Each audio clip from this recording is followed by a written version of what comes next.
Hi guys, చెప్పేశాను కదా review చెప్తానని.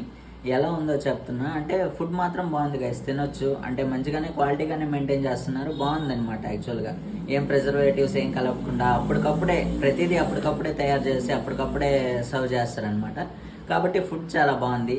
ఇంకా రివ్యూ, వాళ్ళ దగ్గర నుంచి రివ్యూ విషయానికి వస్తే, ఆ రోజు నేను నిజంగా చూసా. అంటే ఎలా అంటే, వాళ్ళు ప్రతిరోజు వస్తారు, గ్యాస్ ఉందా లేదా అని అడుగుతారు.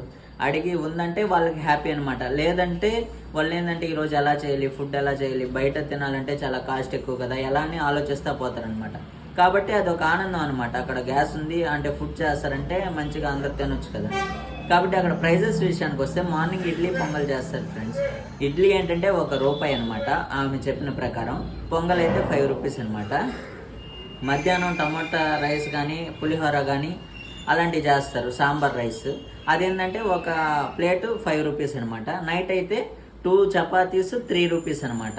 అట్లా మనం అక్కడ తినొచ్చు, తీసుకెళ్ళొచ్చు, ఎలా అయినా చేసుకోవచ్చు. నాకైతే పాత రోజులు గుర్తొచ్చాయి అబ్బా. అమ్మమ్మ దగ్గర, తాతయ్య దగ్గర 50 పైసలు, రూపాయి తీసుకొని ఆ ఐస్ క్రీమ్ కొనుక్కోవడం. అంటే పుల్ల ఐస్ అవన్నీ వస్తాయి అనమాట. 50 పైసలకి చింతపండు చాక్లెట్ కొనుక్కోవడం. నిజంగా ఆ టైంలో చాలా బాగుండేది. ఇప్పుడు కూడా ఇలా రూపాయికి ఇడ్లీ ఇవ్వడం ఇలాంటిది నిజంగా చాలా బాగా అనిపించింది. ఇలాంటి ఎన్విరాన్మెంట్ నిజంగా నాకైతే చాలా నచ్చింది. మీకు ఎలా అనిపించిందో ఈ ఫుల్ వీడియో చూసిన తర్వాత కామెంట్ చేయండి. ఏమైనా సజెషన్స్ ఇవ్వండి, ఇంప్రూవ్ చేసుకుంటా. ఏదైనా కొత్త కంటెంట్ కావాలంటే జస్ట్ కామెంట్ చేయండి. Thank you, bye.